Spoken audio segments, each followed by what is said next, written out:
Baik, terima kasih atas waktu dan kesempatan yang telah diberikan kepada kami kelompok 4. Di sini kami akan mempresentasikan hasil diskusi kami tentang analisis biaya manfaat dan pelayanan jasa kesehatan pendidikan dan jaminan sosial atau BPJS. Baik, pemateri pertama, saya atas nama Yunita Novita Mamo, saya akan menjelaskan tentang pengertian pelayanan. Apa sih pengertian pelayanan? Pelayanan adalah produk-produk yang tidak kasta mata atau tidak diraba, yang melibatkan usaha-usaha manusia dan menggunakan peralatan. Berdasarkan keputusan Menteri Pendayagunaan Aparatur Negara nomor 81 tahun 1993 yang kemudian disempurnakan dengan keputusan Menteri Pendayagunaan Aparatur Negara nomor 63 tahun 2003 mendefinisikan pelayanan sebagai segala bentuk pelayanan kesehatan yang dilaksanakan oleh instansi pemerintah pusat di daerah dan di lingkungan badan usaha milik negara dalam bentuk barang dan atau jasa, baik dalam rangka upaya pemenuhan kebutuhan masyarakat maupun dalam rangka pelaksanaan ketentuan peraturan perundang-undangan. Baik, yang berikut adalah definisi kualitas pelayanan. Kualitas harus dimulai dari kebutuhan pelanggan dan berakhir pada persepsi pelanggan. Hal ini berarti bahwa citra kualitas yang baik bukanlah berdasarkan sudut pandang atau persepsi pihak penyedia jasa, melainkan berdasarkan sudut pandang atau persepsi pelanggan.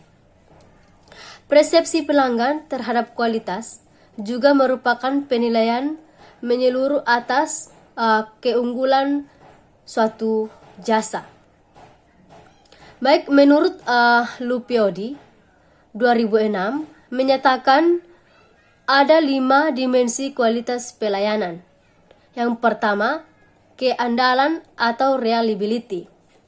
Kemampuan rumah sakit memberikan pelayanan sesuai dengan yang dijanjikan secara akurat dan terpercaya. Kinerja harus sesuai dengan harapan pelanggan, yang berarti ketepatan waktu, pelayanan yang sama untuk semua pasien tanpa kesalahan, sikap yang simpatik dan dengan akurasi yang tinggi. Yang berikut adalah daya tanggap atau responsiveness, yaitu suatu kebijakan untuk membantu dan memberikan pelayanan yang tepat dan cepat kepada pasien dengan menyampaikan informasi yang jelas. Membiarkan konsumen menunggu tanpa ada alasan yang jelas menyebabkan persepsi negatif dan kualitas pelayanan. Yang berikut adalah jaminan atau asuransi, yaitu pengetahuan, kesopan santunan, dan kemampuan para pegawai rumah sakit menumbuhkan rasa percaya para pasien. Hal ini meliputi beberapa komponen, antara lain komunikasi, kredibilitas, keamanan, kompetensi, dan sopan santun. Yang berikut adalah bukti langsung atau tangibles, yaitu kemampuan rumah sakit menunjukkan eksistensinya kepada pihak eksternal. Penampilan dan kemampuan sarana dan prasarana fisik rumah sakit yang dapat diandalkan keadaan lingkungan sekitarnya merupakan bukti nyata dari pelayanan yang diberikan kepada pemberi jasa. Hal ini meliputi fasilitas fisik, contohnya gedung, gudang, perlengkapan dan teknologi kedokteran yang digunakan serta penampilan pegawainya. Yang terakhir adalah empati, yaitu memberikan perhatian yang tulus dan bersifat individual atau pribadi yang diberikan kepada para pelanggan dengan berupaya memahami keinginan pasien, di mana suatu pasien, suatu perusahaan maupun rumah sakit diharapkan memiliki pengetahuan dan pengertian tentang pelanggan secara spesifik, serta memiliki waktu pengoperasian yang nyaman bagi pasien. Demikian materi dari saya. Pemateri berikut saya persilakan. Konsep pelayanan kesehatan. Pelayanan adalah suatu kegiatan atau urutan kegiatan yang terjadi dalam interaksi langsung antara seseorang dengan orang lain atau mesin secara fisik dan menyediakan kepuasan pelanggan. Agar layanan dapat memuaskan kepada orang atau kelompok orang yang dilayani, maka si pelaku, dalam hal ini petugas, harus dapat memenuhi 4 persyaratan pokok. Yang pertama, tingkah laku yang sopan.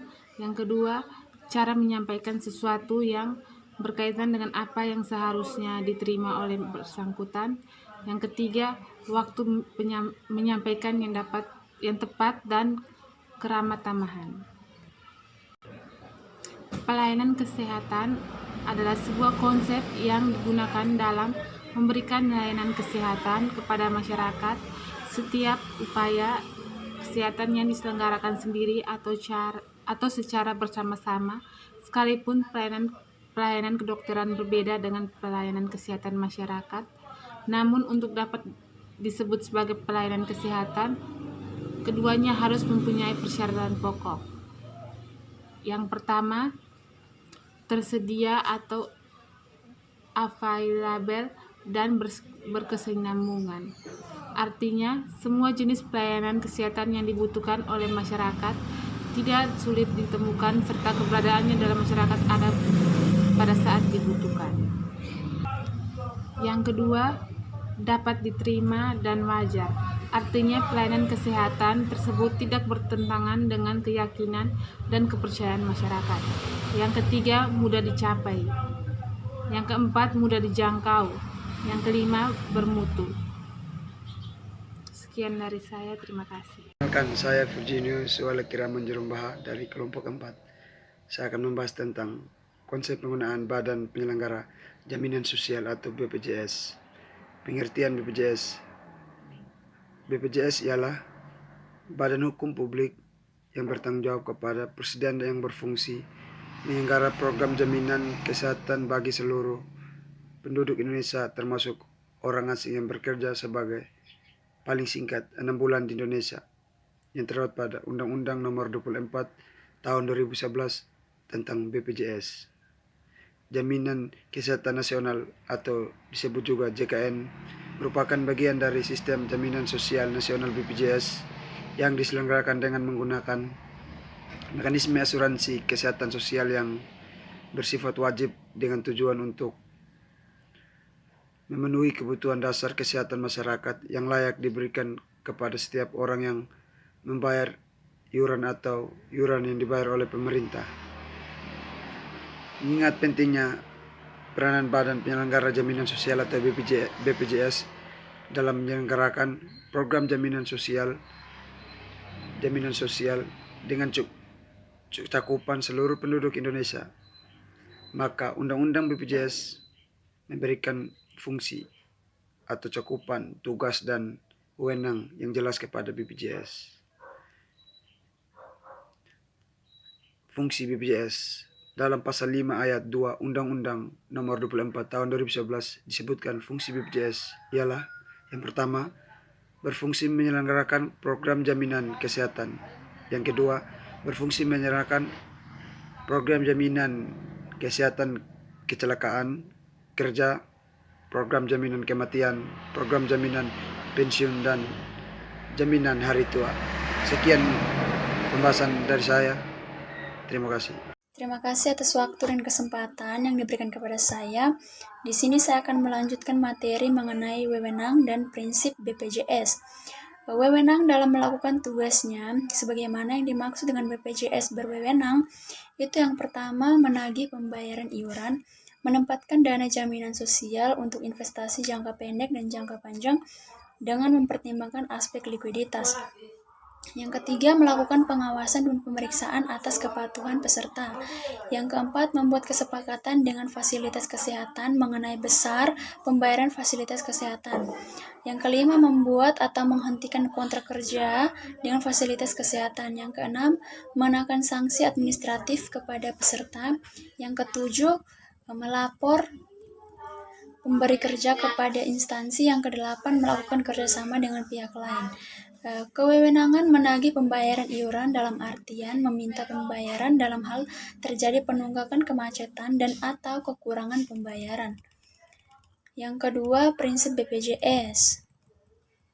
Prinsip dasar BPJS adalah sesuai dengan yang dirumuskan oleh Undang-Undang Dasar SJSN Pasal 19 ayat 1, yaitu jaminan kesehatan yang diselenggarakan secara nasional berdasarkan prinsip asuransi sosial dan prinsip likuiditas atau ekuiditas. Maksud prinsip asuransi sosial adalah yang pertama, kegotong royongan antara si miskin dan si kaya. Yang kedua, kesepakatan yang bersifat wajib dan tidak selektif. Yang ketiga, iuran berdasarkan persentase upah atau penghasilan. Yang keempat, bersifat nirlaba. Sedangkan prinsip ekuiditas adalah kesamaan dalam memperoleh pelayanan sesuai dengan kebutuhan medis yang terkait dengan besaran iuran yang dibayarkan. Sekian dari saya, terima kasih. Berikutnya ada yaitu pelayanan BPJS. Dalam pelayanan BPJS ada yang namanya jenis-jenis pelayanan. Dalam jenis-jenis pelayanan itu terbagi menjadi dua yang diperoleh oleh peserta BPJS, yaitu pelayanan kesehatan secara medis dan ambulan non medis. Kemudian untuk prosedur pelayanan, dalam hal ini peserta memperoleh pelayanan kesehatan pada tingkat pertama. Dalam tingkat pertama ini ada beberapa, yaitu pelayanan kesehatan yang dijamin. Dalam pelayanan kesehatan yang dijamin terbagi beberapa bagian, yaitu pelayanan kesehatan tingkat pertama yang dinamakan pelayanan non spesialistik.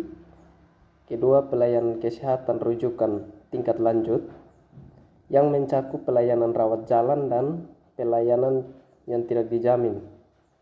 Kemudian ruang perawatan untuk rawat inap yang terbagi atas rawat inap kelas 1 dan kelas 2.